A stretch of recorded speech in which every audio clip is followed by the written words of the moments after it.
हाँ देखो, inter halogen compound तक हम लोगों ने कर लिया था ना लास्ट लेक्चर में।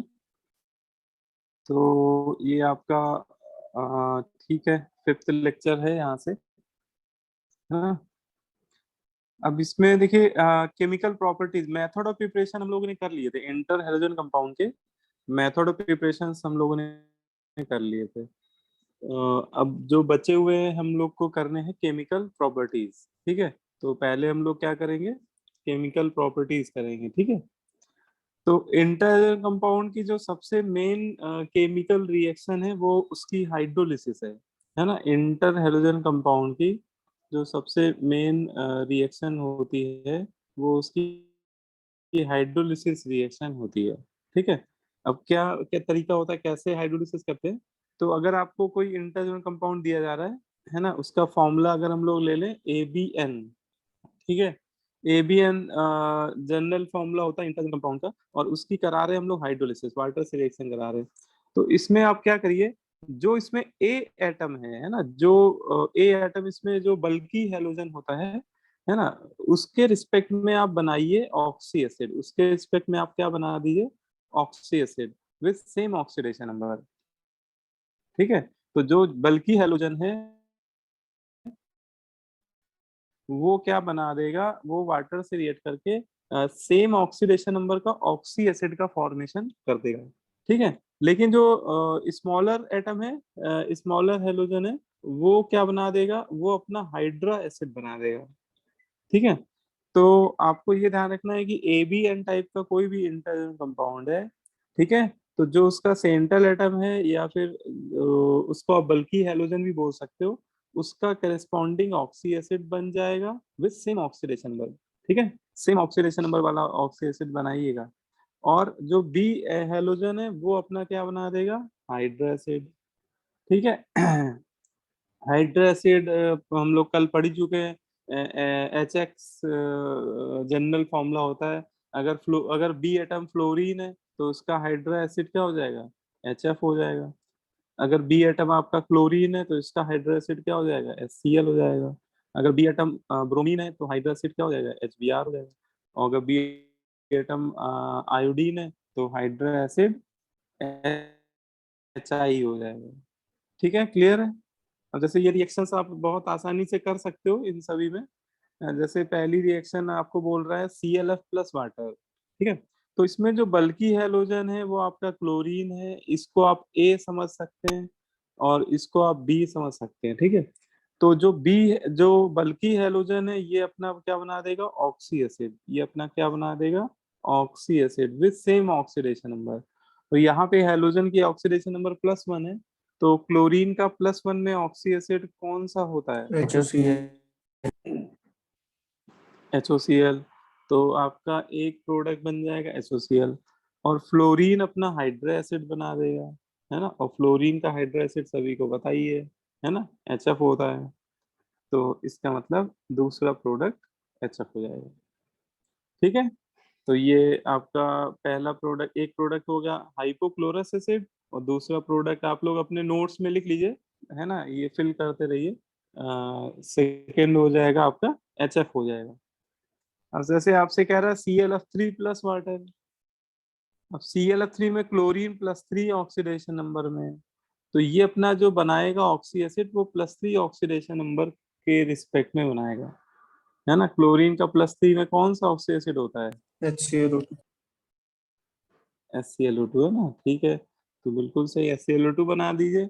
और जो बी एटम है वो हाइड्रा एसिड बना देगा। बी एटम फ्लोरीन है तो उसका हाइड्रा एसिड क्या बन जाएगा, HF बन जाएगा।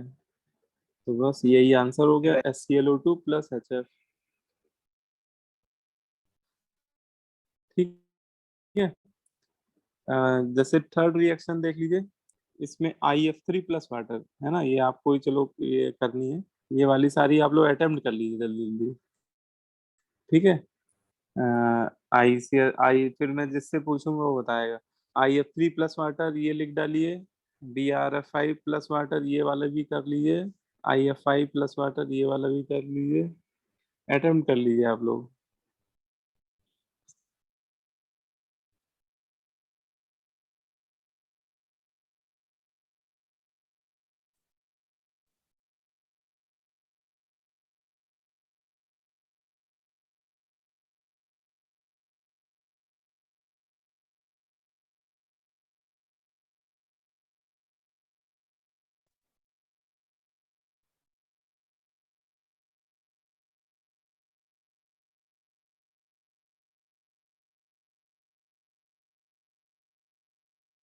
ठीक है, हो गया, अटेम्प्ट हो गया। यस। चलो फिर जिससे मैं पूछूं वही बताइएगा। चलो, हिमानी बताओ बेटा, Himani Singh, IF3 plus water क्या क्या बनेगा इसमें?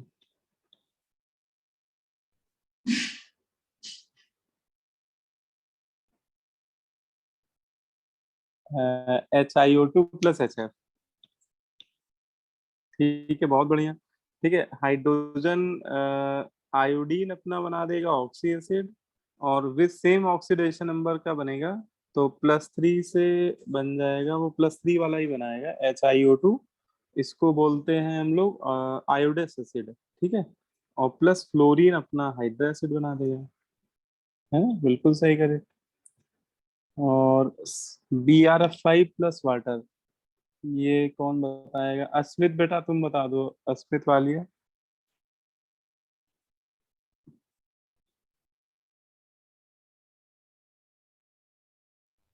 हाँ, Br बिल्कुल सही। हाँ, करेक्ट, एस्मित सही, बिल्कुल सही बताया। ये बन जाएगा आपका HbRO3 plus water, sorry HF, HbRO3 plus HF। ठीक है। अच्छा, और कौन, ये वाला चलो बता दो।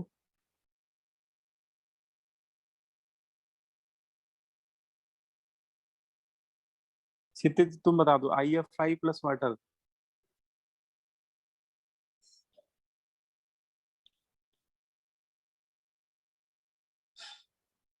क्षितिज शर्मा।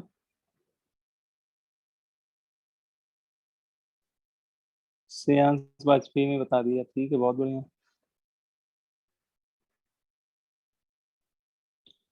तो इसमें आयोडीन +5 में है, हाँ ठीक है, करेक्ट। आयोडीन 5 में है, तो ये बना देगा HiO3 और प्लस HF। ठीक है, तो इस तरह से आप लिख सकते हो। ठीक है, तो आपको अगर इंटर हेलोजन कंपाउंड दिया हुआ है और उसकी हाइड्रोलिसिस के प्रोडक्ट पूछे आ रहे हैं, तो आप सिंपल जो ऊपर रूल बताया है उससे आप कर लीजिए, है ना, AbN प्लस वाटर। तो इसमें जो बल्कि हेलोजन है वो अपना करस्पॉन्डिंग ऑक्सी एसिड बनाएगा, और जो साइड एटम है, जो स्मॉलर एटम है हेलोजन एटम, वो अपना बना देगा हाइड्रोजन एसिड। अब इसमें एक आपका एक्सेप्शनल केस बनता है, उसको भी देख लीजिए। अगर आपसे IF7 प्लस वाटर पूछा जाए, तो इसमें बताइए आप क्या बनाएंगे, मतलब अकॉर्डिंग टू रूल आप क्या बनाएंगे? IF7 प्लस वाटर में अकॉर्डिंग टू रूल क्या बनना चाहिए? बताइए, कोई भी बताइए। अच्छा। HiO4 है ना? यस तो सर। ठीक है, अकॉर्डिंग टू रूल बिल्कुल सही, पर आयोडिक एसिड बनना चाहिए, है। लेकिन बस यहाँ पे एक प्रॉब्लम ये है कि HiO4 बनता है, लेकिन वो क्रिस्टलाइन फॉर्म में बन जाता है, हाइड्रेटेड फॉर्म में बन जाता है, उसके साथ दो वाटर के मॉलिक्यूल भी अटैच्ड हो जाते हैं। तो ये थोड़ा सा ध्यान रखना। बाकी ऊपर वाले केसेस में अगर आप देखिए, तो उसमें जो ऑक्सी एसिड बन रहा था वो एनाइड्रस फॉर्म में बन रहा था। एनाइड्रस मतलब उसके साथ कोई वाटर ऑफ क्रिस्टलाइजेशन नहीं अटैच हो रहे थे।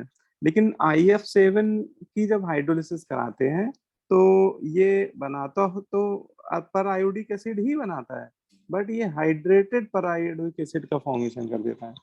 HiO4.2H2O लिख लीजिएगा। ठीक है, और कई बार इसको ऐसे लिख दिया जाता है, मतलब इसमें उसका मॉलिक्यूलर फॉर्मूला क्लब करके लिख दिया जाता है। तो सारे हाइड्रोजन जैसे ऐड कर दो, 4 हाइड्रोजन, ये एक, ये 5 हो गए, H5IO6, है ना। तो ये ऐसे भी लिख सकते हो, या आपको हो सकता है कि ऑप्शन में ऐसे लिख के दे दे, H5IO6। तो आप ये ध्यान रखिएगा कि ये ऐसा लिखा दिख जाए तो ये मत सोचना कि सर ये वाला आयोडिक एसिड, ये वाला ऑक्सी एसिड तो सर ने पढ़ाया ही नहीं, H5IO6 है ना, तो H5IO6 कोई ऑक्सी एसिड नहीं है, ये पर आयोडिक एसिड का डाईहाइड्रेटेड फॉर्म होता है, ठीक है। HiO4.2H2O को ही लिखते हैं, है ना, इसका नाम है डाईहाइड्रेटेड पर आयोडिक एसिड। तो ये बस थोड़ा ध्यान रखना कि बस यही एक ऐसा इंटर हेलोजन कंपाउंड है जिसकी हाइड्रोलिसिस कराने पे डाईहाइड्रेटेड पर आयोडिक एसिड बन जाता है। बाकी सब में एनहाइड्रस फॉर्म में बनता है ऑक्सी एसिड। ठीक है, क्लियर होगी बात? Yes Hatish sir. बेटा समझ में आ रहा है? यस अच्छा ठीक है, बहुत बढ़िया। वैभव समझ में आ रहा है? Yes sir. चलो ठीक है, आप लोग बीच बीच में बोलते रहा करिए, तो उससे थोड़ा मोटिवेशन मिलता रहता है कि आप लोग बात समझ रहे हैं। ठीक है, चलो अच्छा है। तो अब एक दूसरा रूल और है, इसमें ज्यादा रिएक्शन नहीं है, दो ही रिएक्शंस बनती है, दो टाइप की। एक तो हाइड्रोलिसिस हो गई, दूसरा जो रूल है उसमें जैसे मैंने ले लिया है कंपाउंड MX, ठीक है। MX क्या है, ये M यहाँ पे एल्कली मेटल को रिप्रेजेंट कर रहा है, M यहाँ पे एल्कली मेटल को रिप्रेजेंट कर रहा है, और X तो हेलोजन को ही कर रहा है। इसका मतलब ये एल्कली मेटल का कोई हैलाइड है, ठीक है। तो अगर आपको कभी एल्कली मेटल का हाइलाइट दे दिया जाए और उसकी रिएक्शन किसी इंटर हेलोजन कंपाउंड के साथ कराया जाए, क्योंकि एक्स एक्स डैश समझ गए होंगे कि ये किसका रिप्रेजेंटेशन है, ये इंटर हेलोजन कंपाउंड का क्या है, रिप्रेजेंटेशन। तो कभी भी बेटा एल्कली मेटल का हैलाइड अगर बेटा किसी इंटर हेलोजन कंपाउंड से रिएक्ट करता है, तो वो एक आयनिक नेचर का पॉलीहैलाइड कंपाउंड बना देता है। आयनिक नेचर का क्या बना देता है, पॉलीहैलाइड कंपाउंड बना देता है, जिसमें एल्कली मेटल जो होता है वो +1 ऑक्सीडेशन नंबर में आ जाता है। वैसे भी एल्कली मेटल +1 में सबसे ज्यादा स्टेबल होता है, और बाकी एक्स एक्स डैश और ये वाला भी एक्स इसके साथ कंबाइन कर लीजिए, तो ये बन जाएगा आपका पॉलीहैलाइड आयन। इसको ऐसे समझ सकते हो, XXN+1 माइनस, इस तरह से, क्योंकि एक हेलोजन ऐड हो जाएगा इसमें, ठीक है। जैसे ये वाली रिएक्शंस में देखते हैं, जैसे सपोज आपसे कह रहा है KCl + ICl। अब KCl तो आप समझ गए हैं कि एल्कली मेटल का हैलाइड है, और ICl इंटरजन कंपाउंड है, तो ये एक बना देगा आयनिक कंपाउंड, तो ये बना देगा K+ और ICl2-, है ना, K+ICl2-, ठीक है। अच्छा चाहो तो ये प्लस और माइनस हटा के भी लिख सकते हो, KICl2 ऐसे भी लिख सकते हो, है ना। लेकिन मैं इस तरह से इसलिए लिख रहा हूँ जिससे आपको ये आइडिया रहे कि ये एक आयनिक कंपाउंड है, ठीक है। इसमें कटायन जो है वो K+ है, और जो एनायन है वो ICl2-। ICl2- एक पॉली हैलाइड आयन है ना।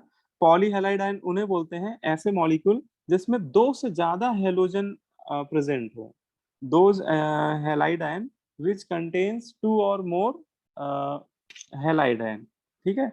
दो से ज्यादा अगर हेलोजन एटम प्रेजेंट है किसी एनायन में, तो ऐसे एनायन को पॉली हैलाइड आयन बोल देते हैं, ठीक है।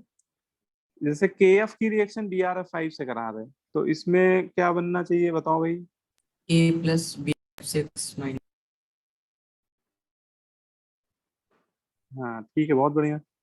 K+BrF6-, ठीक है, इसमें ये बन जाएगा आपका।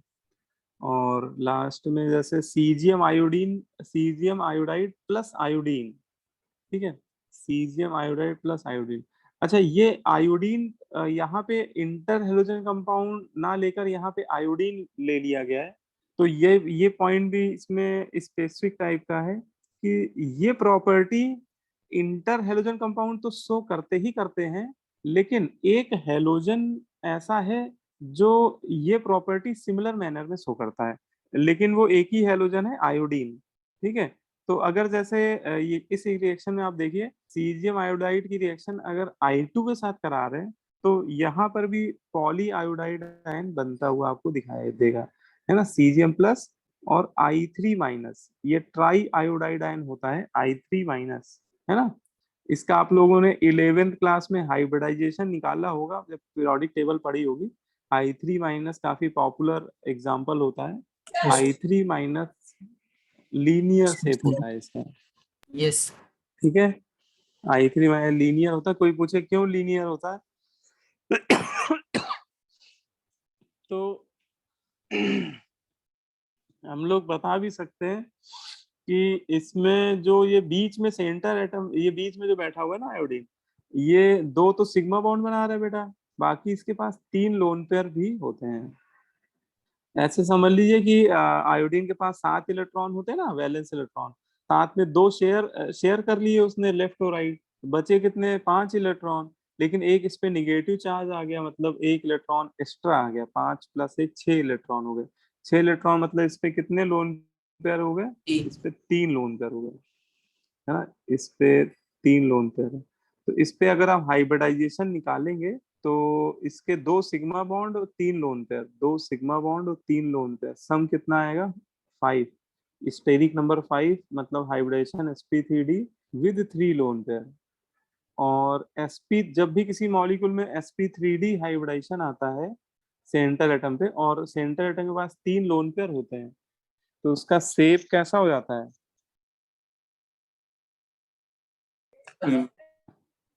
लीनियर हो जाता है है ना। sp3d में एक लोन पेयर पे सीसा शेप होता है, sp3d में 2 लोन पेयर पे टी शेप होता है, और sp3d में 3 लोन पेयर पे लीनियर शेप हो जाता है। अच्छा, आयोडाइड आयन के लिए बोलते हैं कि आयोडाइड और भी कई तरह के पॉली हैलाइड आयन बना देता है। जैसे I3 माइनस तो काफी पॉपुलर है ना। ऐसी एक है I5 माइनस। I5 माइनस भी काफी फेमस है, इसका एल शेप होता है। I5 माइनस इस तरह का होता है, इसमें इसका एल शेप होता है, एल बनता हुआ दिख रहा होगा आपको, ठीक है।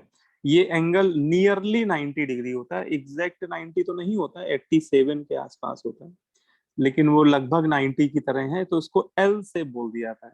I5 माइनस एल शेप का पॉली आयोडाइड आयन होता है। ऐसे ही एक और बनता है I7 माइनस, है ना।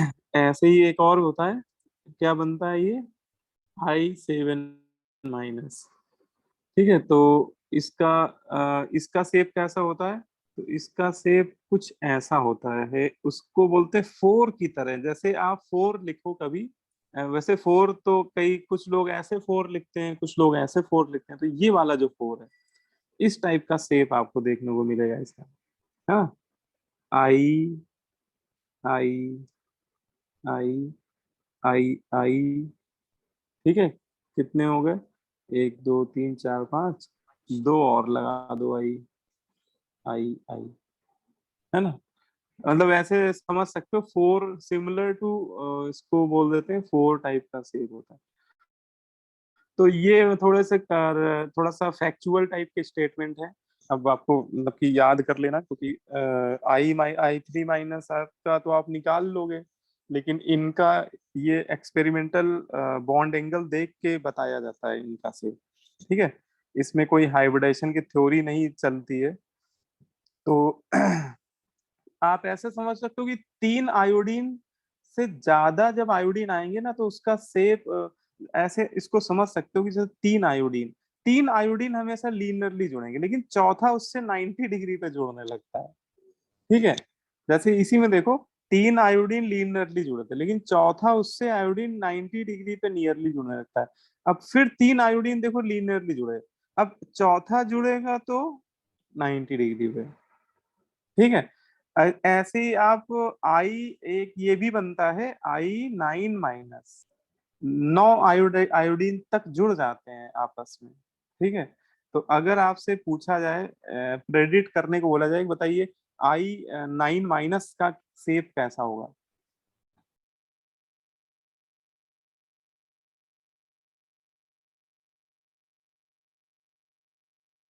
ठीक है। तो Yes. वो Sir. शेप हाँ, ऐसे ऐसे ऐसे, हाँ इस तरह बना दिए। ठीक है, तो बस थोड़ा सा ये लॉजिक है कि 3 आयोडीन 9 लीनियरली कंबाइन होंगे, चौथा आयोडीन फिर जैसे ही कंबाइन हो रहा होगा तो वहां पे से 9 नियरली 90 डिग्री बन जाता है, वो लीनियर नहीं रहते। 4 आयोडीन लीनियरली नहीं जुड़ेंगे कभी। ठीक है, चलो अच्छा, अभी ये सब बातें समझ में आ गई होगी। ठीक है, अब इसमें कुछ खास बातें हैं वो मैंने एक जगह लिख दी हैं, जो मतलब कि ऑब्जेक्टिव क्वेश्चन में पूछी जाती हैं। क्या इंपॉर्टेंट बातें हैं, जैसे देखो इसमें आपको पूछा जाए कि आपको जैसे 3 इंटर हेलोजन कंपाउंड दे दिए जाए बेटा। ठीक है, आपको आईएफ दे दिया, बीआरएफ दे दिया, सीएलएफ दे दिया, और आपसे पूछा है कि इनकी थर्मल स्टेबिलिटी का ऑर्डर बताइए, है ना, इनकी थर्मल स्टेबिलिटी का क्या ऑर्डर है। तो उसके लिए लॉजिक ये कहता है कि कभी आपको कुछ इंटर हेलोजन कंपाउंड दे दिए जाए, लेकिन सारे सेम टाइप के होने चाहिए बेटा। या तो सारे ए बी टाइप के हों, या ए बी थ्री टाइप के हों, या सारे ए बी फाइव टाइप के हों, है ना। तभी हम लोग ये कंपैरिजन कर पाएंगे, अदरवाइज नहीं कर पाएंगे। ठीक है, तो जैसे जैसे यहाँ पे तीनों ए बी टाइप के हैं और आपसे थर्मल स्टेबिलिटी पूछ रहा है, तो थर्मल स्टेबिलिटी जो होती है इस केस में, थर्मल स्टेबिलिटी जो होगी वो डिफरेंस ऑफ इलेक्ट्रोनेगेटिविटी, है ना, difference of electronegativity between halogen atom, halogen atom के बीच में जो इलेक्ट्रोनेगेटिविटी का डिफरेंस है उसके क्या हो जाएगी, डायरेक्टली प्रोपोर्शनल हो जाएगी। ठीक है, तो ये लॉजिक आपको बस ध्यान रखना है ना, कि आपको कभी सेम टाइप के इंटर हेलोजन कंपाउंड दे दिए जाएं, सारे ए बी टाइप के दे दिए जाएं या सारे ए बी थ्री टाइप के दे दिए जाएं, और आपसे थर्मल स्टेबिलिटी पूछा जाए। हाँ बेटा, ये थर्मल स्टेबिलिटी और बॉइलिंग पॉइंट दोनों का ऑर्डर सेम ही होता है, तो ये दोनों में कॉन्सेप्ट आप लगा सकते हो, थर्मल स्टेबिलिटी या फिर बॉइलिंग पॉइंट। ठीक है, इलेक्ट्रोनेगेटिव डिफरेंस। अब इसमें देखिए कि एक हैलोजन तो तीनों में क्या है, सेम ही है। एक हैलोजन तो तीनों में क्या है, फ्लोरीन है। तो आप देख लीजिए कि दूसरा हैलोजन जो है उसकी इलेक्ट्रोनेगेटिविटी कितनी कम है ना। तो जैसे हैलोजन सबसे, जैसे फ्लोरीन की तो बेटा 4 होती है, लेकिन आयोडीन की होती है कार्बन से थोड़ी सी ज्यादा होती है, 2.55। ठीक है, तो इसका डिफरेंस सबसे ज्यादा आएगा, आईएफ में ये डिफरेंस सबसे ज्यादा आएगा। बीआरएफ में थोड़ा सा डिफरेंस कम हो जाएगा, क्योंकि ब्रोमीन की इलेक्ट्रोनेगेटिविटी लगभग कितनी हो जाएगी, 2.8 पहुंच जाती है। और सीएलएफ में ये डिफरेंस और कम हो जाएगा, क्योंकि क्लोरीन की इलेक्ट्रोनेगेटिविटी 3 होती है। तो देखा जाए तो ये डिफरेंस कम होता जा रहा है, तो थर्मल स्टेबिलिटी भी क्या हो रही, कम होती जा रही है। या बॉइलिंग पॉइंट भी देखा जाए तो कम होता जाएगा। बोलो भाई, तो इसका मतलब सबसे ज्यादा थर्मल स्टेबिलिटी किसकी हो जाएगी, आइए। सबसे ज्यादा थर्मल स्टेबिलिटी आईएफ की, फिर बीआरएफ की, फिर सीएलएफ की, है ना। तो बहुत सिंपल है, मतलब ऐसे आपको समझ के लिखना है। अच्छा, जो ऑर्डर ए बी टाइप में, जैसे आपसे इनके ए बी थ्री टाइप के दे दिए जाए, उनके लिए भी लिख सकते हो। ठीक है, तो ओवरऑल ये ऑर्डर हो जाएगा, थर्मल स्टेबिलिटी बॉइलिंग पॉइंट का ऑर्डर ये हो जाएगा। अच्छा, सेकेंड पॉइंट भी इसमें इंपॉर्टेंट है, inter halogen compound are more reactive than parent halogen. बोलते हैं कि इंटर हेलोजन कंपाउंड जो होते हैं वो जिन हेलोजन से मिलकर बनते हैं, है ना, उनको हम लोग पेरेंट हेलोजन बोल रहे हैं। तो पेरेंट हेलोजन के रिस्पेक्ट में क्या होते हैं, ज्यादा रिएक्टिव होते हैं। ठीक है, but less reactive than fluorine. लेकिन ये भी बोला जाता है कि अगर उनमें से कोई एक पेरेंट हेलोजन फ्लोरीन है तो फ्लोरीन से वो लेस रिएक्टिव होंगे वो। ठीक है, क्या मतलब, देखो जैसे आपसे कंपेयर करने को बोला जाए कि आईसीएल और आयोडीन में ज्यादा रिएक्टिव हेलोजन, ज्यादा रिएक्टिव कंपाउंड कौन है, तो I आईसीएल जो है, आईसीएल हो जाएगा। ठीक है, बिल्कुल सही है ना। आईसीएल क्यों हो जाएगा, क्योंकि ये एक इंटर हेलोजन कंपाउंड है, और इसका एक पेरेंट हेलोजन है आयोडीन, और एक इसमें क्लोरीन भी है, देखा जाए तो पेरेंट हेलोजन। तो ये अपने पेरेंट हेलोजन से ज्यादा रिएक्टिव हो जाएगा। ठीक है, तो आईसीएल आयोडीन से ज्यादा रिएक्टिव होगा। ठीक है ना।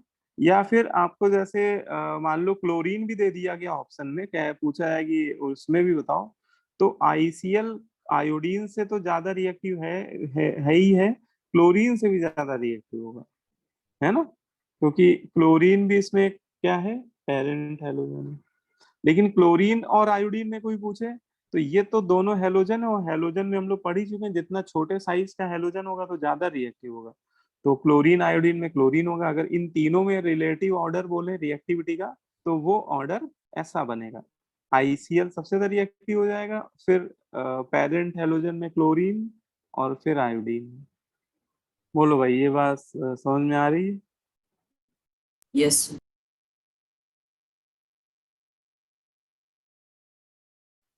ठीक है। अब जैसे ये देखो, बी आर एफ की रिएक्टिविटी ब्रोमीन से अगर कंपेयर करें, तो वो ब्रोमीन से तो मोर रिएक्टिव होगा, लेकिन इसमें एक पेरेंट हेलोजन बेटा फ्लोरीन भी है ना, लेकिन ये फ्लोरीन से क्या होगा, लेस रिएक्टिव होगा। ठीक है ना, देखो ये स्टेटमेंट पढ़ लो, inter halogen compound are more reactive than parent halogen but less reactive than fluorine. अगर उनमें से कोई एक पेरेंट हेलोजन फ्लोरीन है, तो फ्लोरीन से वो लेस रिएक्टिव होगा।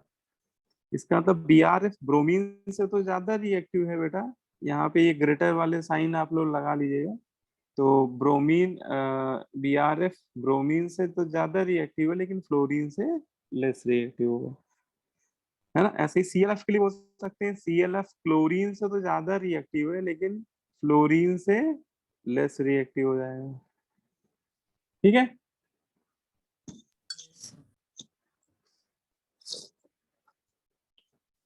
अब जब एनसीईआरटी आप पढ़ोगे तो उसमें एक क्वेश्चन दिया हुआ है, Intex question, why is ICL more reactive then iodine. उन्होंने रीजन पूछा हुआ है कि आईसीएल आयोडीन से मोर रिएक्टिव क्यों है, इंटर हेलोजन कंपाउंड अपने पेरेंट हेलोजन से मोर रिएक्टिव क्यों होते हैं, क्या रीजन है। तो उसका जो रीजन होता है, देखो एनसीईआरटी ने इसको बहुत अच्छे से एक्सप्लेन किया है, इसका आंसर भी दिया हुआ है शायद उसमें, बॉन्ड डिसोसिएशन एनर्जी के बेसिस पे एक्सप्लेन किया है। देखो उनका ये कहना है कि आईसीएल का जो ये सिंगल बॉन्ड है, ये आयोडीन के जो ये सिंगल बॉन्ड है उससे ज्यादा कमजोर है, वीक कोवेलेंट बॉन्ड है। ठीक है। और जो वीक कोवेलेंट बॉन्ड होंगे उनको तोड़ने के लिए हमें क्या होगी, कम एनर्जी रिक्वायर्ड होगी। ठीक है। वो आसानी से क्या हो जाएंगे, ब्रेक हो जाएंगे। और जो आसानी से ब्रेक हो जाएगा, तो आसानी से ये रेडिकल दे देंगे, है ना। जब ये ब्रेक होंगे तो रेडिकल या आयन जो भी है उसमें कन्वर्ट हो जाएंगे। तो अपनी केमिकल रिएक्शंस में ये बहुत ज्यादा रिएक्टिव नेचर के होंगे। ठीक है। तो आईसीएल के लिए बोला जा रहा है कि आईसीएल की जो बॉन्ड डिसोसिएशन एनर्जी है वो आयोडीन से कम है। ठीक है। Consequently ICl breaks easily to form halogen atom, इसलिए आईसीएल आसानी से ब्रेक हो जाएगा, है ना, और अपने हेलोजन एटम में। और वो halogen atom readily chemical reaction में पार्टिसिपेट करने लगेंगे। ठीक है। बोलो भाई। yes, तो बस इतना आप लोग कीवर्ड ध्यान रखना, क्योंकि अगर आपसे ऑब्जेक्टिव क्वेश्चन पूछे आएंगे तो कहीं ना कहीं कीवर्ड पे आंसर छुपा होगा। तो आपको अगर पूछा जाए कि इंटरजोनल कंपाउंड ज्यादा रिएक्टिव क्यों है, तो ध्यान रखना due to less bond dissociation energy than halogen. Inter halogen compound की जो बॉन्ड एनर्जी होती है वो हेलोजन अपने पेरेंट हेलोजन से क्या होती है, कम होती है। ठीक है। इसलिए वो ज्यादा रिएक्टिव होते हैं, है ना। क्लियर होगी बात। yes, चलो फिर, है ना, नेक्स्ट टॉपिक पे बढ़ते हैं। तो ये आपके इंटर कंपाउंड एक मिनट कंप्लीट स्क्रॉल हो कर गए। ठीक दीजिए। है। इंटर हाँ बिल्कुल बेटा, इंटर कंपाउंड में जितनी बातें थी मैंने आपको बता दी। एक बात और मेरे मन में आ रही, सोच रहा हूँ बता दूं तुम लोग को। Sir done. हो गया। ये जो यस सर। आईसीएल है ना, ये आईसीएल, ये ऑर्गेनिक केमिस्ट्री में आप लोगों ने पढ़ा होगा, जैसे क्लोरोनेटिंग एजेंट होता है, ब्रोमोनेटिंग एजेंट होते हैं, है ना। ऐसे जो ICL होता है ये बेंजीन रिंग में आयोडीन की एंट्री कराने के लिए यूज किया जाता है। ICL एक बहुत अच्छा आयोडोनेटिंग एजेंट होता है। आप लोग इसको नोट में कहीं पे जगह हो तो ऐड कर देना इस बात को, ठीक है। जब जैसे एरोमेटिक कंपाउंड की रिएक्शंस आप लोग पढ़ोगे, ORM2 जब पढ़ोगे तो वहां पे ये रिएक्शन आपको पढ़ाई जाएगी कि बेंजीन की रिएक्शन, बेंजीन रिंग में आयोडीन की एंट्री करा पाना थोड़ा डिफिकल्ट होता है, क्योंकि बेंजीन का जब आयोडोनेशन कराते हैं तो आयोडोबेंजीन बन तो जाता है, ठीक है, लेकिन उसके साथ में एक सनीचर बन जाता है। सनीचर मतलब आयोडीन HI का फॉर्मेशन होने लगता है। और ये जो HI है ये खतरनाक आइटम होता है, ये रिड्यूसिंग एजेंट होता है, ये रिड्यूसिंग एजेंट होता है बेटा।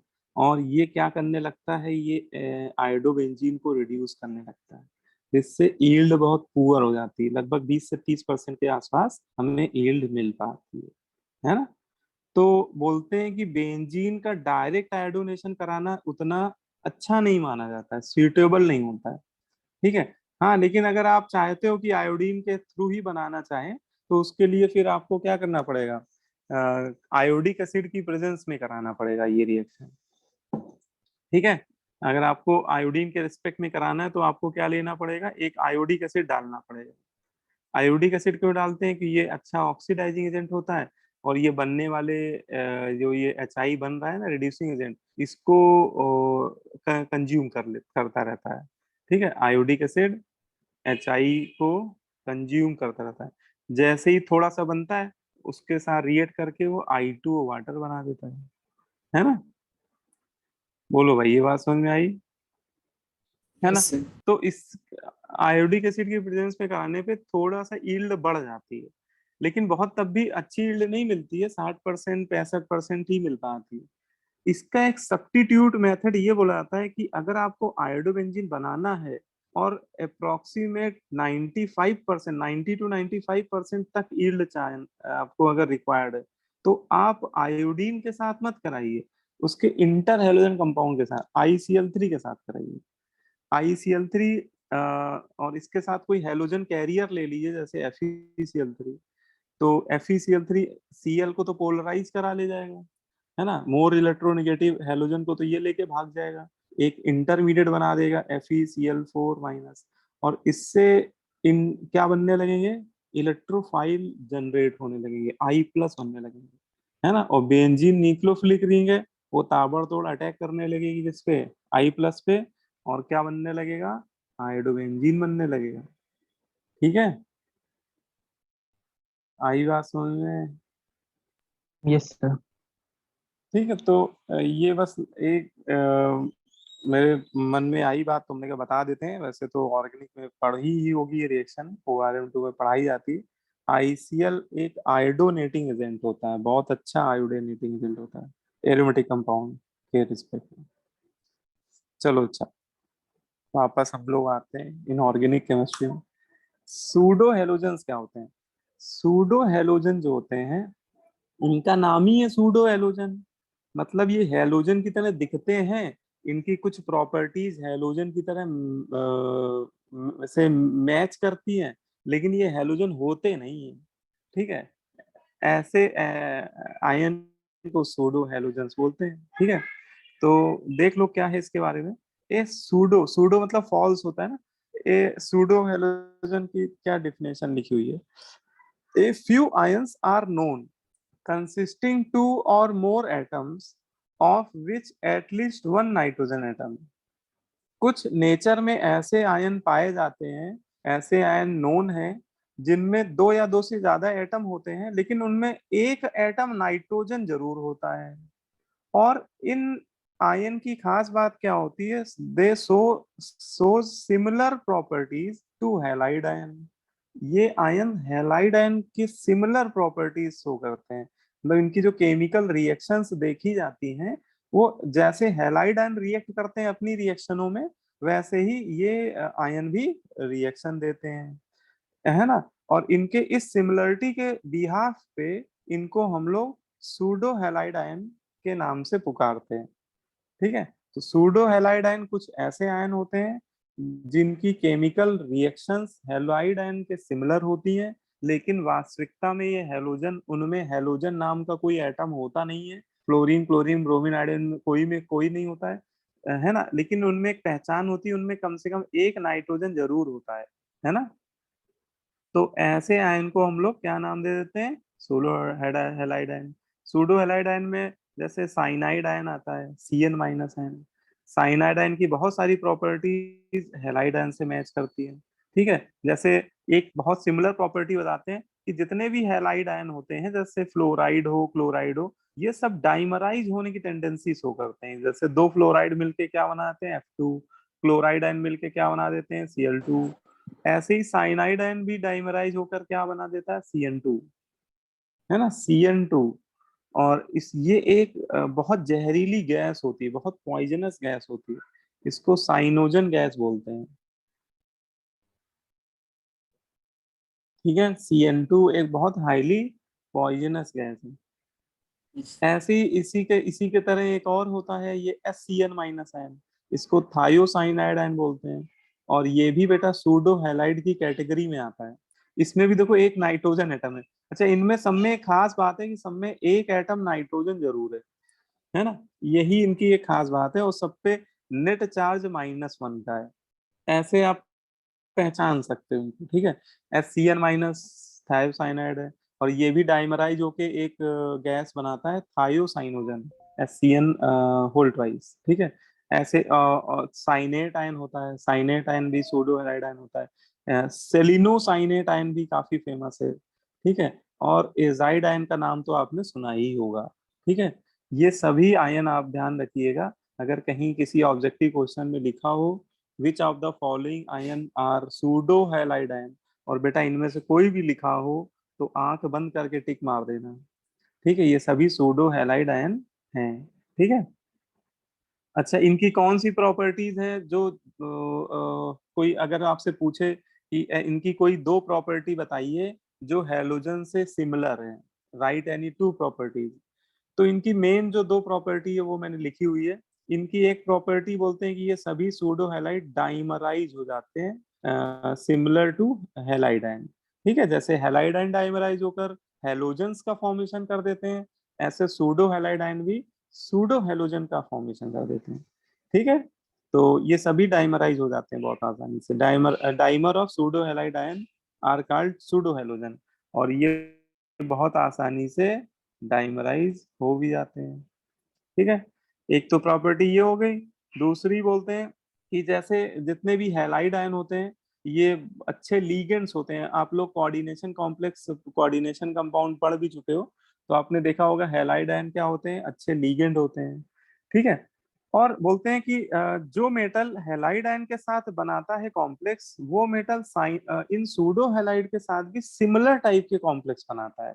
जैसे कॉपर 2+ का एग्जांपल बोलते हैं कि कॉपर 2+ क्लोराइड आयन से रिएक्ट करके इस तरह का कॉम्प्लेक्स बनाता है, CuCl4 2-, है ना। और यही सिमिलर कॉम्प्लेक्स साइनाइड आयन या थायोसाइनाइड आयन या ऑक्सीसाइनाइड आयन या एजाइड आयन, ये जितने भी हैलोजन थायोराइड है, इन सभी के साथ बन जाते हैं। मतलब कॉपर साइनाइड आयन के साथ भी ऐसा ही कॉम्प्लेक्स बना देता है, CuCN4 2-। ठीक है ना। जैसे कोबाल्ट 3+ आयन क्लोरीन के साथ या ब्रोमीन के साथ बनाता है एक 6 कोऑर्डिनेशन नंबर का कॉम्प्लेक्स, ऐसे कोबाल्ट साइनाइड आयन के साथ, थायोसाइनाइड आयन के साथ, है ना, इन सभी सूडो हैलाइड आयन के साथ कॉम्प्लेक्स बना देते हैं। ठीक है, तो it also form similar complex compound to halide complex. ठीक है, क्लियर हो गई बात? Yes, sir. तो अब जैसे ये कुछ क्वेश्चंस मैंने लिए हुए हैं, चलो उनकी प्रैक्टिस कर ली जाए। जैसे पहली रिएक्शन है bromine plus fluorine, fluorine excess में ले रहा है, पहले ए बना रहा है और उसकी फिर करा दी हाइड्रोलिसिस, उससे BOC बना रहा है। ठीक है, तो बताओ बेटा ए क्या होगा और BOC क्या होगा? ये होगा BrF5। Yes. ए हो जाएगा BrF5, बहुत बढ़िया बेटा, बी हो BrF5 जाएगा हो जाएगा। HBrO3 और सी हो जाएगा HF। बी हो जाएगा SbRO3, सी हो जाएगा। अच्छा बस खत्म, क्वेश्चन ही खत्म हो गया। ठीक है, फ्लोरीन एक्सेस में था और ब्रोमीन, हम लोगों ने कल टेबल पढ़ी थी कि ब्रोमीन केवल AB5 टाइप तक ही बना सकता है इंटरनल कंपाउंड, है ना, AB7 टाइप का नहीं बना सकता है। तो बिल्कुल आपने सही बनाया, यहाँ पे आपने हाईएस्ट उसका AB5 टाइप का बना दिया। और उसकी 13 हाइड्रोलिसिस होगा। अभी हम लोगों ने पढ़ी थी। अब इसका हाँ ये सब देख लेना, वो एटॉमिसिटी क्या भी आ रही हो तो तुम लोग निकाल ही लोगे। ठीक है, ये आपकी सीट का ही क्वेश्चन है, रेजोनेंस की सीट का इंटीरियर टाइप क्वेश्चन वाले सेक्शन का ही है। अब जैसे ये वाला बताओ, 11 नंबर वाला, which of the following interhalogen compound is are possible, इसमें कौन कौन से पॉसिबल है?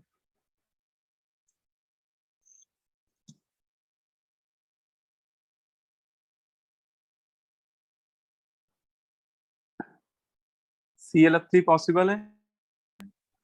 यस। Sir, answer sir. अच्छा अच्छा ठीक है, बहुत बढ़िया। ABD। ABD हो जाएगा, सही है ना, करेक्ट। ClF3 पॉसिबल है, बिल्कुल है। IF5 क्या IF7 भी बन जाता है, तो IF5 तो हो गई। FCl3 इसलिए नहीं पॉसिबल है क्योंकि इसमें ए एटम बल्कि होना चाहिए, है ना, और बी एटम उसने बल्कि ले लिया, है ना। और ये तो ये भी कह सकते हो कि फ्लोरीन वेरिएबल वैलेंसी नहीं शो कर सकता, वेरिएबल ऑक्सीडेशन नंबर, इस वजह से भी नहीं हो सकता। यहाँ पे फ्लोरीन की +3 आती हुई दिख रही है, फ्लोरीन वैसे भी प्लस में ऑक्सीडेशन नंबर नहीं शो करेगा। तो बिल्कुल सही आंसर है, ABD हो गया। 12 नंबर वाला भी बता दो भाई, 12 नंबर में कह रहा है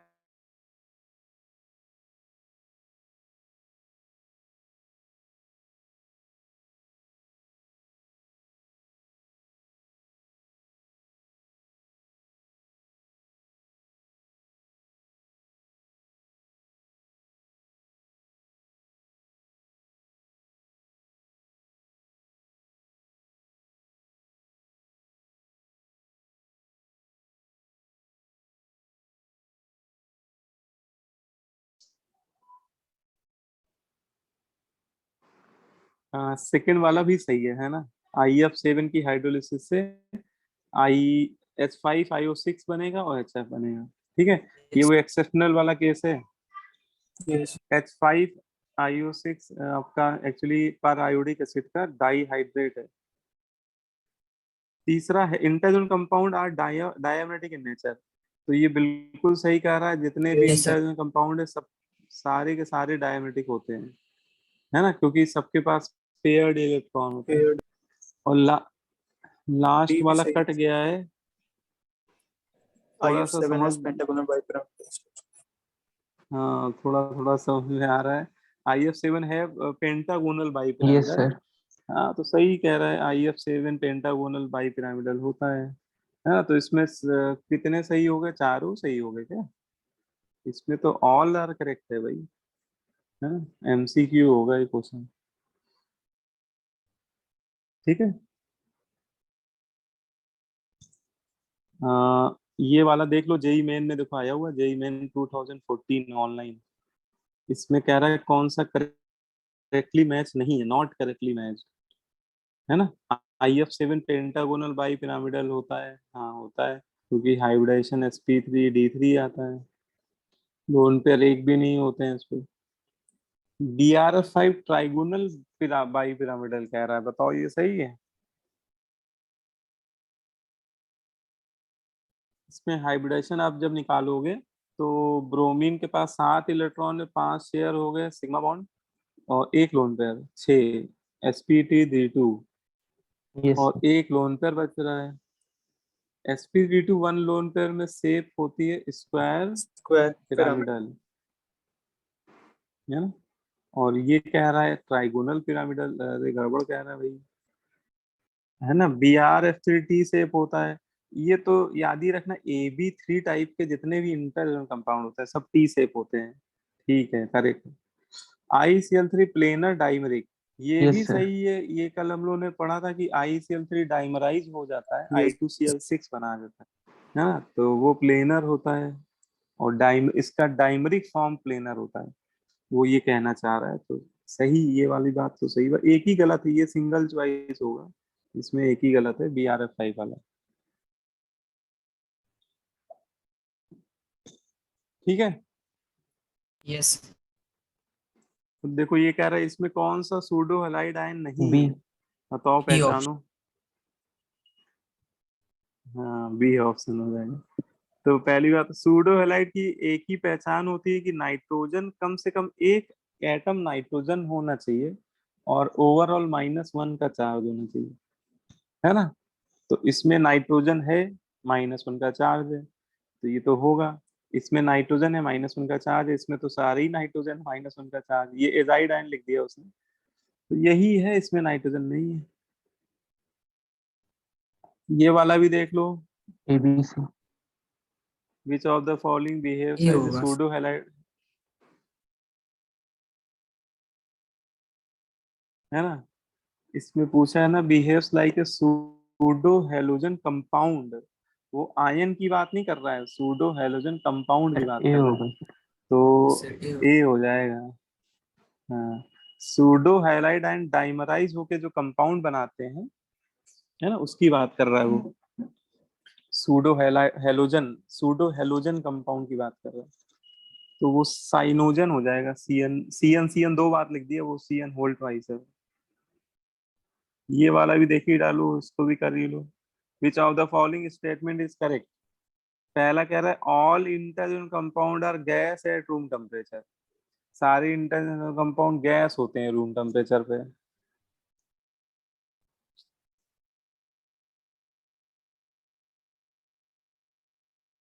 बी कह रहा है interhalogen compound are either gas और लिक्विड एट रूम टेम्परेचर, ठीक है। दूसरा कह रहा है कि इंटरहेलोजन कंपाउंड या तो गैस होते हैं या लिक्विड होते हैं। तीसरा कह रहा है interhalogen compound can be solid, liquid और गैस एट रूम टेम्परेचर, तो ये सही कह रहा है। देखो इंटर कंपाउंड जो होते हैं वो सारे गैस नहीं होते हैं, उसमें मैंने शायद कुछ बताया था कि फ्लोरीन कंटेनिंग वाले जो होते हैं ना, फ्लोरीन जिसमें होता है वो तो गैस होते हैं। उसमें भी दो मैंने बताए थे, BrFOIF, है ना, वो दोनों क्या थे, वो गैस नहीं थे, है ना। और कुछ उसमें लिक्विड भी होते हैं, तो उसमें मतलब सूडो हैलाइड आयन में हर तरह की फिजिकल स्टेट वाले होते हैं। देखो मैंने जो टेबल बनाई थी ना, उसके नीचे मैंने उनकी फिजिकल स्टेट भी लिख दी है। देखो AB टाइप में, देखो ClF गैस है, BrF गैस है, BrCl गैस है, ICl solid, BrCl solid, IF solid. अब ClF3 गैस है लेकिन BrF3 लिक्विड है, ICl3 डाइमराइज होने के बाद सॉलिड बनाता है, IF3 solid, ClF3 gas, BrF5, ClF5 gas, CBrF5 liquid, IF5 liquid, IF7 gas है। तो देखा जाए तो यहाँ खिचड़ी पकी हुई है, कोई सॉलिड है कोई लिक्विड है, गैस है, सारे ही है ना। तो इंटर कंपाउंड सॉलिड भी हो सकते हैं, लिक्विड भी हो सकते हैं, गैस भी हो सकते हैं, ठीक है। रूम टेम्परेचर पे वो तीनों फिजिकल स्टेट में एग्जिस्ट करते हैं, ठीक है। क्लियर हो गई बात। Yes. है ना, तो इस हिसाब से आंसर क्या हो जाएगा, C हो जाएगा, ठीक है। अब इसके पास बस एक मिसलेनियस कंपाउंड है हैलोजन का, वो है ब्लीचिंग पाउडर, ठीक है। ब्लीचिंग पाउडर भी थोड़ा सा इम्पोर्टेंट ही है, देखा जाए तो इसमें क्वेश्चन कहीं ना कहीं मिल जाएंगे आपको। ब्लीचिंग पाउडर का जो करेक्ट मॉलिक्यूलर फॉर्मूला होता है वो काफी कॉम्प्लिकेटेड होता है। ब्लीचिंग पाउडर का जो करेक्ट मॉलिक्यूलर फॉर्मूला होता है वो CaOCl whole twice CaCl2 dot CaOH whole twice dot 2H2, ये इसका करेक्ट मॉलिक्यूलर फॉर्मूला होता है, ठीक है। लेकिन आपने कहीं भी अभी तक लिखा देखा होगा तो आपने इसका ये वाला फॉर्मूला लिखा देखा होगा, CaOCl2, इसको शॉर्ट में लिख देते हैं CaOCl2। ठीक है, तो ये फॉर्मूला एक्चुअली एक साइंटिस्ट थे ओडलिंग, उन्होंने ये बताया था इसका फॉर्मूला। इसे ओडलिंग फॉर्मूला भी बोलते हैं। जो इसका सॉल्ट वाला फॉर्मूला है ना, उसको ओडलिंग फॉर्मूला भी बोलते हैं। और उनका कहना था कि ब्लीचिंग पाउडर में जो सबसे रिएक्टिव स्पेसीज होती है, ब्लीचिंग पाउडर को थोड़ा सा अगर हीट कर दें तो वो इसमें कन्वर्ट होने लगता है CaOCl2 में, and it is the most reactive species, यही सबसे ज्यादा रिएक्टिव होती है। तो उन्होंने बोला कि ये पूरा फॉर्मूला ना याद करके अगर हम लोग केवल इसी को याद कर लें तो हमारी रिएक्शंस हो जाएंगी, क्योंकि यही सबसे ज्यादा रिएक्टिव है ना। तो इसका सबसे मेन जो फॉर्मूला माना जाता है वो यही मान लिया जाता है, CaOCl2। ठीक है, ब्लीचिंग पाउडर का केमिकल नेम क्या होता है? तो ब्लीचिंग पाउडर का केमिकल नेम होता है बेसिक कैल्शियम क्लोरो हाइपोक्लोराइड। ठीक है, basic calcium chloro hypochloride, basic calcium chloro hypochloride. ठीक है। अच्छा, फिजिकल स्टेट की बात करें तो bleaching powder pale yellow colour का पाउडर होता है। स्ट्रॉन्ग स्मेल ऑफ क्लोरीन, इससे क्लोरीन की स्ट्रॉन्ग स्मेल भी आती रहती है। ठीक है ना। तो ये इसका क्या हो गया, फिजिकल स्टेट हो गया।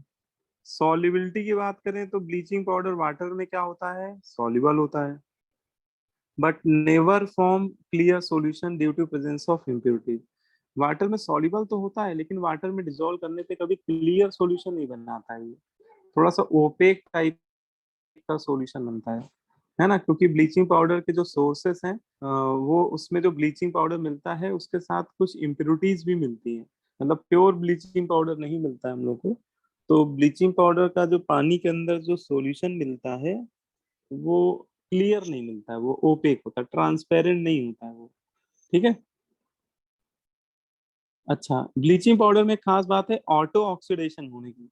ये जो प्रॉपर्टी है वो बोलते हैं कि जितने भी आप कंपाउंड पढ़ेंगे पूरे इनऑर्गेनिक केमिस्ट्री में, तो ये प्रॉपर्टी केवल ब्लीचिंग पाउडर के अंदर ही होती है ना। ये प्रॉपर्टी केवल ब्लीचिंग पाउडर के अंदर ही देखी जाती है, ऑटो ऑक्सीडेशन। ऑटो ऑक्सीडेशन का मतलब क्या है, ये अगर ब्लीचिंग पाउडर को काफी लंबे समय तक रखे रहो आप तो ये खुद को ही ऑक्सीडाइज कर देता है। इट अंडरगोज ऑटो ऑक्सीडेशन, ये खुद का ही ऑक्सीडेशन कर देता है ना।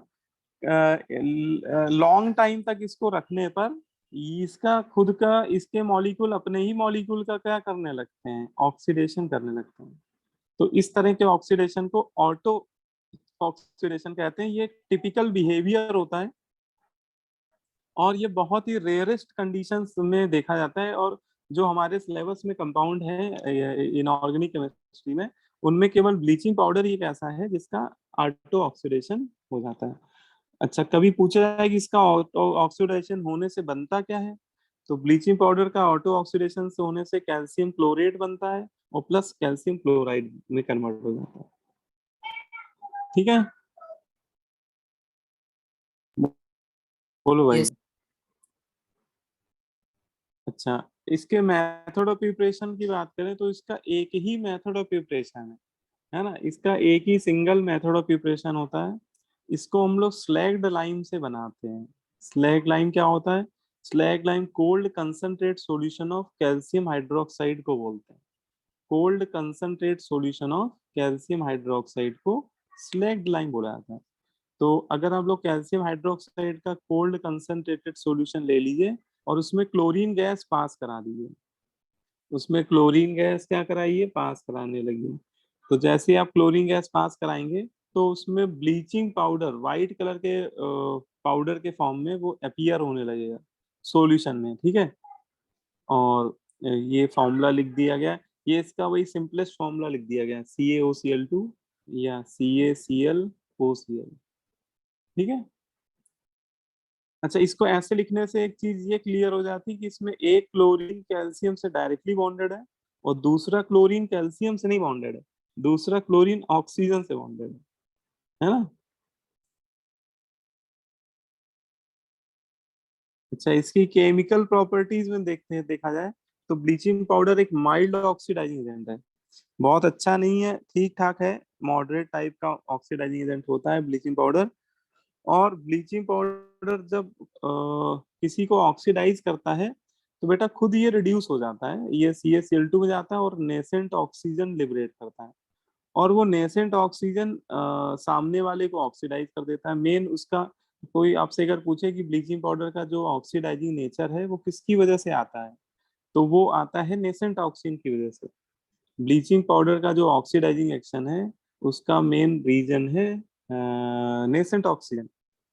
और ये नेसेंट ऑक्सीजन जैसे KI के साथ रिएक्ट कर रहा है, तो KI में जो I माइनस है उसको वो I2 में क्या कर रहा है, ऑक्सीडाइज कर रहा है। ठीक है, तो ये थोड़ा सा पता होना चाहिए। ब्लीचिंग पाउडर एक अच्छा ऑक्सीडाइजिंग एजेंट होता है। अब देखो उसकी रिएक्शंस मैंने एक जगह लिख दी है सारी। जैसे आपसे पूछा जाए कि बताओ ब्लीचिंग पाउडर की रिएक्शन,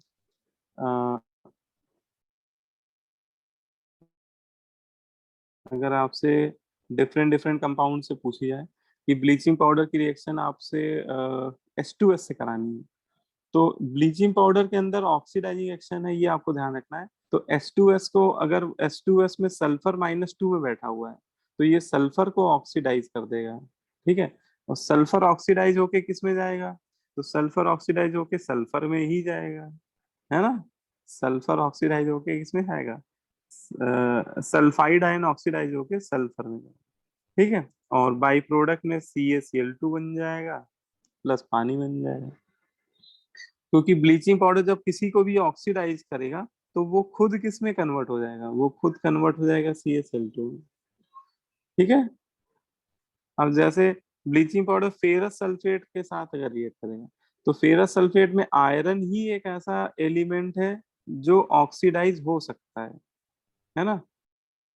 तो ब्लीचिंग पाउडर में आयरन ही एक ऐसा एलिमेंट है जो क्या होगा, फेरिक आयन में, मतलब जो फेरस आयन है वो फेरिक आयन में कन्वर्ट हो जाएगा, बना देगा Fe2SO4 होल थ्राइस। ठीक है, बोलो भाई, समझ में आ रही बात। Yes, sir.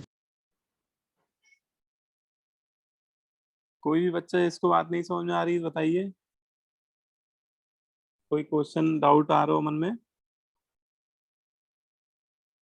अच्छा चलो, ये रिएक्शन गेस करो, ब्लीचिंग पाउडर अमोनिया से रिएक्ट कर रहा है तो इसमें क्या बनना चाहिए।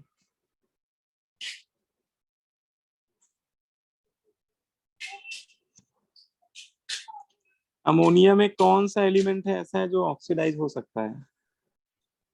नाइट्रोजन। नाइट्रोजन। नाइट्रोजन ही है ना। नाइट्रोजन -3 में बैठा हुआ है। और अगर माइनस, नाइट्रोजन की मोस्ट स्टेबल ऑक्सीडेशन नंबर कौन सी होती है, 0। 0। हाँ, तो ब्लीचिंग पाउडर अमोनिया को किसमें ऑक्सीडाइज कर देगा, N2 में कर देगा, नाइट्रोजन गैस बनने लगेगी और खुद रिड्यूस होकर CaCl2 में चला जाएगा। अब जैसे ब्लीचिंग पाउडर है KI सेट कर रहा है तो KI में I माइनस ही तो है ऑक्सीडाइज होने वाला, आयोडाइड है I माइनस। अच्छा, अब I माइनस किस में जाएगा अगर ऑक्सीडाइज होगा तो, हेलोजन की भी अगर स्टेबल देखा जाए तो, है ना, I2 में कन्वर्ट हो Yes. जाएगा। अच्छा, ब्लीचिंग पाउडर को अगर लंबे समय तक रखे रहें ऑन स्टैंडिंग, मतलब उसको केवल आप रखे रहो उसके सैंपल को, तो उसका ऑटो ऑक्सीडेशन हो जाता है। अभी हम लोगों ने ऊपर पढ़ा, ऑटो ऑक्सीडेशन में क्या बनता है, कैल्शियम क्लोरेट बन जाता है और कैल्शियम क्लोराइड। ठीक है, और ब्लीचिंग पाउडर ही सर एक ऐसा कंपाउंड है जो इस तरह की प्रॉपर्टी को शो करता है। हाँ बोलो बेटा। सर सब में CaCl2 साथ में बनेगा ना।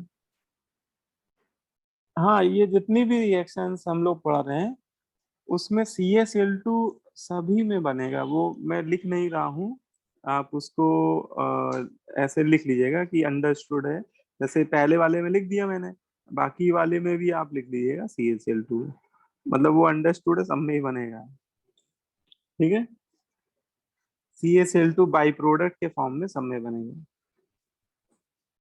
अब जैसे ब्लीचिंग पाउडर के रिएक्शन क्या आ रहे हैं पोटेशियम नाइट्राइट से, तो नाइट्राइट आयन किस में ऑक्सीडाइज होगा? Nitrate ion. नाइट्रेट में, बहुत बढ़िया। तो इसमें पोटेशियम नाइट्राइट पोटेशियम नाइट्रेट में कन्वर्ट हो जाएगा, और बाई प्रोडक्ट में CaCl2, है ना। अच्छा, ब्लीचिंग पाउडर की एक प्रॉपर्टी ये वाली भी काफी इंपॉर्टेंट है कि ब्लीचिंग पाउडर को अगर हम लोग केवल वाटर में ही डाल दें या फिर डाइल्यूट एसिड में डाल दें, जैसे डाइल्यूट HCl में, डाइल्यूट सल्फ्यूरिक एसिड में, डाइल्यूट मतलब थोड़ा पानी होना चाहिए उसमें, ठीक है, मतलब सॉल्वेंट वाटर ही होना चाहिए। तो वाटर में डाल दें डायरेक्ट या तो डाइल्यूटेड एसिड में डाल दें, तो ऐसा करने पे क्या होता है क्लोरीन गैस निकलने लगती है। ब्लीचिंग पाउडर में एक्चुअली क्या होती है डिजॉल्व फॉर्म में क्लोरीन गैस भी प्रेजेंट होती है, और इस क्लोरीन गैस को हम लोग बोलते हैं अवेलेबल क्लोरीन। ठीक है, ब्लीचिंग पाउडर के सैंपल में कुछ परसेंटेज में, बहुत ज्यादा नहीं होती, 30 से 35% होती है, मतलब इसकी एक मैं आपको रेंज बता रहा हूँ। ब्लीचिंग पाउडर के सैंपल में अगर ब्लीचिंग पाउडर का फ्रेश सैंपल है तो उसमें 30 to 35% क्लोरीन डिजॉल्व फॉर्म में प्रेजेंट होती है, और आप जैसे ही ब्लीचिंग पाउडर को पानी में डिजॉल्व करेंगे या डाइल्यूट एसिड में, तो वो क्लोरीन गैस बाहर आने लगती है, क्लोरीन गैस रिलीज होने लगती है, और उस क्लोरीन को हम लोग नाम देते हैं अवेलेबल क्लोरीन। ठीक है, और ये जो क्लोरीन होती है ये बैक्टीरिसाइडल होती है, ये क्लोरीन गैस बहुत काम की होती है, ये बैक्टीरिसाइडल या जर्मीसाइडल की तरह यूज की जाती है। कि जैसे आपने देखा होगा कि जो पानी नगर निगम वाला पानी आप लोगों ने कभी पिया है?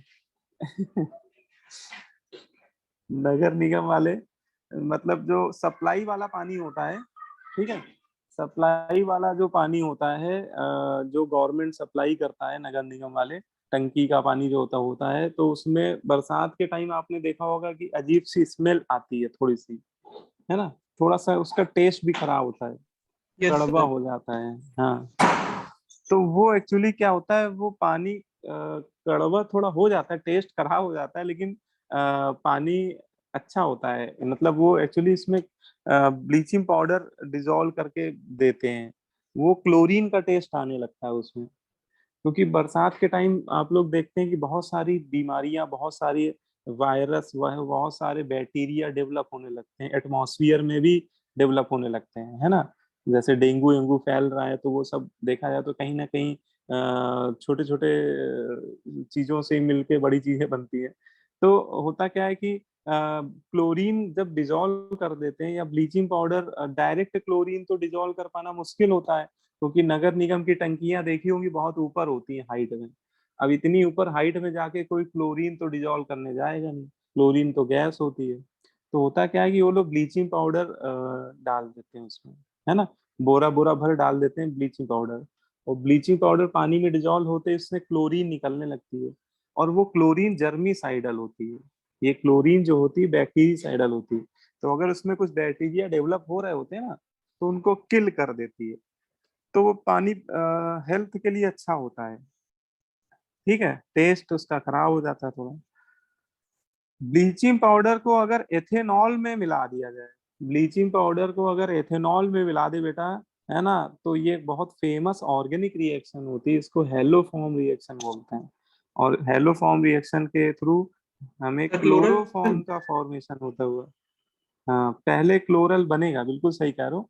अगर इसकी मैकेनिज्म देखो, मैं यहाँ पे मैकेनिज्म की बात नहीं कर रहा हूँ वैसे, तो पहले क्लोरल बनेगा, लेकिन वो क्लोरल की हाइड्रोलिसिस होने के बाद वो क्लोरोफॉर्म में कन्वर्ट हो जाएगा, तो इसमें जो फाइनल प्रोडक्ट होता है वो क्लोरोफॉर्म बनता है। तो अगर कभी आपसे पूछा जाने लगे कि ब्लीचिंग पाउडर की रिएक्शन एथेनॉल के साथ करा रहे हैं, बताइए फाइनल मेजर प्रोडक्ट क्या बनेगा, तो वो बोल दीजिएगा क्लोरोफॉर्म का फॉर्मेशन होता है। ठीक है, इसकी मैकेनिज्म आप लोग पढ़ोगे, हेलो फॉर्म रिएक्शन बहुत डिटेल में ऑर्गेनिक में पढ़ाई जाती है, तो उसमें आप लोग पढ़ोगे, ठीक है। और अभी तो बस ये तो मैंने आपको बता दिया कि क्लोरोफॉर्म बनता है इसमें मेजर प्रोडक्ट, बस इतना। इनऑर्गेनिक में पूछा जाएगा तो सीधे फाइनल प्रोडक्ट पूछा जाएगा आपसे। और इसका एक ही मेथड ऑफ प्रिपरेशन होता है, ये आपको बता ही दिया मैंने। स्लैग्ड लाइम ले लो, स्लैग्ड लाइम को बुझा हुआ चूना बोलते हैं, cold concentrate solution of calcium hydroxide, और उसमें क्लोरीन पास करा दीजिए तो ब्लीचिंग पाउडर का फॉर्मेशन होने लगता है। मेथड उसका एक ही है बस। ठीक है, तो इसको फिल कर लिया सभी ने, यस सर। है ना। तो इसमें ज्यादातर रिएक्शन है, बस थोड़ा सा लॉजिक आपको अगर पता है तो आप इसका जो मेन प्रोडक्ट है वो आप प्रेडिक्ट कर सकते हो। थोड़ा सा आप लॉजिक को बस समझने की कोशिश करिए कि किसकी कौन सी स्टेबल होती है। ये थोड़ा सा इसमें मैंने दे दिया एस्टिमेशन ऑफ अवेलेबल क्लोरीन। ठीक है, कि अगर आपको कोई ब्लीचिंग पाउडर का सैंपल दे दिया जाए और उसको ट्रीट कराया जाए excess of dilute acid, dilute sulphuric acid, carbon dioxide, तो उससे क्लोरीन गैस निकलने लगती है। और वो क्लोरीन ही क्या है, अवेलेबल क्लोरीन होती है। इसकी जो परसेंटेज यील्ड होती है वो 30 to 35% होती है ना। और आपसे कभी कोई छोटा मोटा न्यूमेरिकल दे दिया जाए कि बताओ कि क्लोरीन का परसेंटेज कितना है, ठीक है, तो उसको निकालने के लिए एक फॉर्मूला भी होता है। ये फॉर्मूला मैंने लिखा हुआ है, परसेंटेज ऑफ अवेलेबल क्लोरीन कैसे निकालते हैं। तो इस अवेलेबल क्लोरीन को हम लोग बेटा टाइट्रेट कराते हैं हाइपो के साथ। अगर आपको अगर पता लगाना है क्लोरीन कितने परसेंट है, तो उसमें टाइट्रेशन मेथड यूज करते हैं, उसको हाइपो के साथ टाइट्रेट कराते हैं। हाइपो की मोलरिटी और वॉल्यूम आपको ऐसे क्वेश्चन में दे दिया जाएगा ऐसे केस में। तो इसमें फॉर्मूला है molarity of hypo into volume of hypo. जो भी मोलरिटी ले रहे हैं या वॉल्यूम ले रहे हैं वो आप यहाँ रख दीजिएगा हाइपो का, ठीक है, वॉल्यूम ml में लीजिएगा, इंटू 35.5, इंटू आप क्या कीजिएगा क्लोरीन के जो एवरेज एटॉमिक मास है ना उससे मल्टीप्लाई कर दीजिएगा, है ना। वो 71/2 इतना ही आएगा सर, 35.5, है ना। और डिवाइडेड बाई क्या कर देंगे, वेट ऑफ ब्लीचिंग पाउडर, ठीक है, divided by weight of sample of bleaching powder into 100। तो उससे क्लोरीन का परसेंटेज कंपोजिशन आ जाएगा कि अवेलेबल क्लोरीन में कितने परसेंट क्लोरीन है। क्योंकि ये तो स्टैंडर्ड रेंज मैंने आपको बताई है, ये मैंने जो 30 to 35% बताई ये स्टैंडर्ड रेंज होती है। लेकिन अगर किसी मान लो कोई ओल्ड सैंपल है ब्लीचिंग पाउडर का, तो धीरे धीरे ये परसेंटेज क्या होने लगती है, कम भी होने लगती है ना। तो अगर आपको परसेंटेज पूछी जाए तो इस फॉर्मूले की हेल्प से निकाल सकते हैं। ठीक है, बोलो भाई, समझ में आई बात। Yes sir. तो बस एक फॉर्मूला है वो, उसमें कुछ ऐसा खास नहीं। बाकी देखो यूजेस में ब्लीचिंग पाउडर के मेन दो यूज होते हैं। ये एज ए डिसइंफेक्टेंट जर्मीसाइड की तरह यूज किया जाता है, specially to sterilize drinking water. ये आपको मैं बताया भी है ना कि जो नगर निगम वाले होते हैं वो पानी की टंकियों में ब्लीचिंग पाउडर ऐड कर देते हैं, है ना, क्योंकि उससे पानी स्टरलाइज हो जाता है, उसमें जो बैक्टीरिया वगैरह होते हैं ना वो सब किल हो जाते हैं। दूसरा, ब्लीचिंग पाउडर एक अच्छा ब्लीचिंग एजेंट भी होता है, और इसको कॉटन या वुड पल्प को ब्लीच करने के लिए यूज किया जाता है। ठीक है, तो बस यही दो मेन उसके यूजेस हैं, है ना।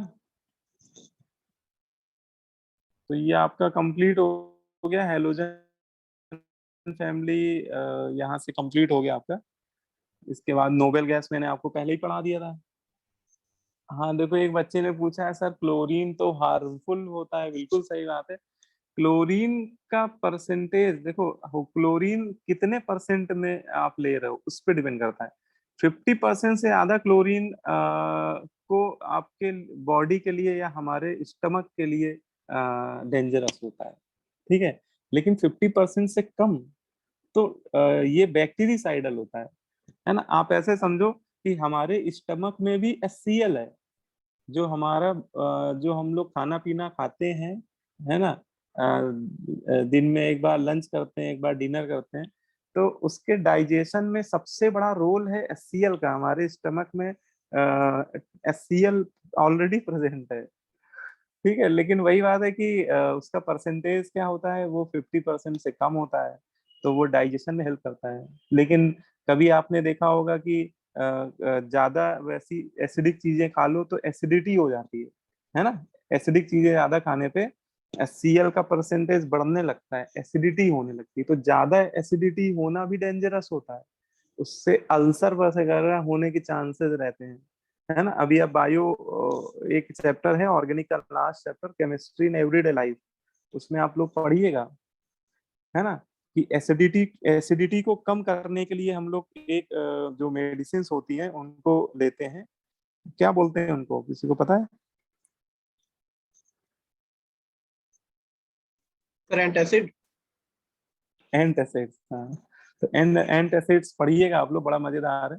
एंटासिड एसिडिटी को रिड्यूस करने के लिए बेरियम हाइड्रोक्साइड या इनो का घोल आप लोग पीते हो, वो एंटासिड ही तो होता है उसमें। आप कभी पाउच में पढ़िएगा, बेरियम हाइड्रोक्साइड होता है सबसे ज्यादा उसमें, ठीक है। तो एसिडिटी को रिड्यूस करने के लिए लिया जाता है। तो एसिडिटी एक लिमिटेड अमाउंट तक ठीक है ना। 50% से ऊपर फिर डेंजरस है वो। तो नोबेल गैस हम लोग पढ़ ही चुके हैं, ठीक है। तो आपकी दो फैमिली हो गई है, एक हो गई तुम्हारी हेलोजन फैमिली और एक हो गई नोबेल गैस। अब आपकी नाइट्रोजन ऑक्सीजन फैमिली बच रही है, ठीक है। तो वैसे तो मैं सोच थोड़ा रहा था नीचे आज ही, स्क्रॉल कर दी। हाँ बिल्कुल बेटा बिल्कुल। तो एक ऐसा करते हैं, एक आप लोगों का मैं टेस्ट लेना है मुझे, हेलोजन फैमिली और नोबेल गैस का, ठीक है। सर क्रिश को एंट्री दे दीजिए। एक टेस्ट आप लोगों को हाँ, एंट्री नहीं मिली क्या किसी को?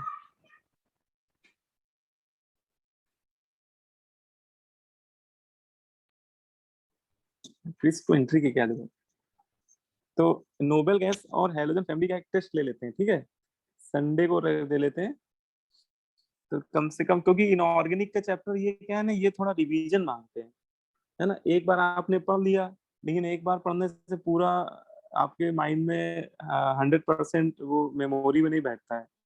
तो उसको 2-3 बार रिवीजन भी चाहिए होता ठीक है ना। तो एक मैं टेस्ट ले लेता हूँ संडे को आप लोगों का, जिससे थोड़ा सा आप लोग को ये है कि रिवीजन करना होगा उसके लिए, ठीक है। और इसी का ले लेता हूँ, हेलोजन फैमिली और नोबेल गैस का, ठीक है। तो ये दोनों आपका यस पक्का सर। हो जाएगा। और सीट आप लोग अब लगा लो, एक आपको रेजोनेंस में पी ब्लॉक की 2 सीट मिलती हैं, है ना। एक मिलती है हेलो नाइट्रोजन ऑक्सीजन फैमिली को, है ना, और एक मिलती है कौन सी, हेलोजन और नोबेल गैस की, ठीक है। अच्छा ऐसा करेंगे, देखो अगर CMS वाले बच्चों का टेस्ट है तो पहले ले लेंगे, ठीक है, फ्राइडे आइडे को रख लेंगे, है ना। तो CMS वाले बच्चों का शायद मंडे को में इसका पेपर है, ठीक है। या फिर ऐसा कर लेंगे कि मंडे का पेपर देने के बाद ले लेंगे आप लोगों का टेस्ट, ठीक है, क्योंकि उसके बाद यस तो सर। केमिस्ट्री का यस सर। है ना, उसके उसके बाद तो केमिस्ट्री का है ही है पेपर। तो वो शायद ज्यादा सही रहेगा, तुम लोग भी मन से पढ़ पाओगे, ठीक है। बाकी सेंटा वाले बच्चों का पहले ले लेंगे, उसको कर लेंगे, ठीक है। तो चलो कोई बात नहीं, उसमें आप लोग ये कर लेना कि हेलोजन फैमिली वाली जो सीट है वो सॉल्व करना शुरू कर दो, हेलोजन और नोबेल गैस, ठीक है, मिला के एक पूरी सीट मिले, सीट मिली आप लोगों को हेलोजन नोबेल गैस वाली? Yes sir. Yes sir. हाँ, तो उसको आप लोग लगा डालो पूरा, ठीक है, पूरा आप लगा डालो, एक्सरसाइज 1 2 3, ठीक है। और अगली क्लास से मैं नाइट्रोजन फैमिली स्टार्ट कर दूंगा। नाइट्रोजन ऑक्सीजन में पैरेलल में पढ़ाता हूँ, मतलब दोनों को एक साथ कराता हूँ, ठीक है। उसमें सारी प्रॉपर्टीज भी कंपेयर होती जाती है। तो अगली क्लास से फिर हम लोग नाइट्रोजन ऑक्सीजन फैमिली स्टार्ट कर देंगे, ठीक यस सर। है ना। सर हमारा टेस्ट बाकी कब है? आप लोग टेस्ट की तैयारी करो। आप लोगों का तो अब संडे को ही ले लेते हैं भाई, तुम यस लोग सर। का तो टेस्ट का मतलब यस। स्कूल में कोई ऐसा टेस्ट नहीं है, तो संडे को ही दे दो भाई, ठीक है। सर प्री बोर्ड चल रहे हैं। प्री बोर्ड चल रहे हैं, अच्छा। तो देख लो, जब मन हो तब दे देना तुम लोग। संडे को ही ले लीजिए, दे देंगे सर, मॉर्निंग में एकदम लट लीजिएगा। हाँ मॉर्निंग में ही रख लेंगे, टाइमिंग में तो आप जब बोलोगे। मॉर्निंग में शायद केवीपीवाई का पेपर है। यस सर, 11 से 2। परसों ले लीजिए। यस वो सर। सैटरडे को रख ले। सैटरडे को देखो तुम लोग की क्लास तो नहीं लगी सर हुई 2 है। क्लास सर, आप वही 4 से 6 में ले परसों लीजिए तो छुट्टी है सर। संडे को। सर आप संडे रख लीजिए 4 से 6, सर जिसको देगा होगा उसके बाद उसको ओपन रखे रहिएगा। Yes sir. जब देगा होगा तब दे देगा। हाँ ये बात भी सही है, संडे को 4 से 6 रख देंगे। और अगर मान लो कोई बच्चा नहीं दे पा रहा है, बिजी है, तो उसका लिंक ओपन रहेगा, वो जब भी टाइम मिले दे दे, है ना। हाँ सर। ओपन टू ऑल कर देंगे उसको। लेकिन ये कि 12 बजे तक दे दो, अगले दिन ना दे के उसी दिन रात तक दे देना अपना। ठीक है।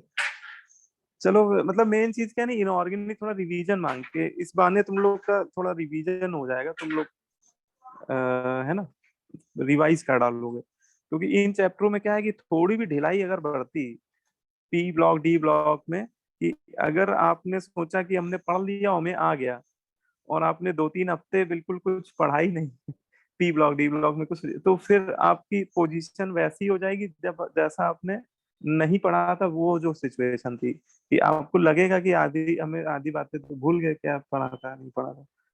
तो इनको रिवाइज कर करके 2-3 बार रिवाइज कर लोगे तो पक्का हो जाता है, फिर वो नहीं भूलोगे आप आसानी से। तो इसलिए मैं चाह रहा था टेस्ट तुम लोग दे दो, संडे को फिर ले लेते हैं, ठीक है। और कल एक एक्स्ट्रा क्लास यार हो सकती है क्या? तुम लोग का टाइम टेबल देखो जरा, क्या है कल। कल भी 2 क्लासेस हैं। सर 2 क्लास है। और Yes, सर कल अरे ऑफलाइन है। वाह, हाँ सर। बहुत क्लासें लग रही हैं भाई इसमें। क्लासें लग रही हैं। अच्छा परसों तुम लोग का वो है, क्या बोलते हैं, दशहरा है। और फिर सैटरडे को भी 2 क्लास। अरे वाह, मतलब इस वीक में सारी दिन क्लास है तुम लोग की। चलो अच्छा कोई बात नहीं, फिर देख लेते हैं जैसा भी होगा। सीएमएस वाले बच्चों का ले लेंगे अलग से क्लास, क्योंकि उन लोग का पेपर भी है, आप लोगों का चलता रहेगा। ठीक है। चलो अच्छा फिर मैं वाइंड अप कर रहा हूँ, है ना। Thank you sir. आज की क्लास फिर वाइंड अप कर रहा हूँ।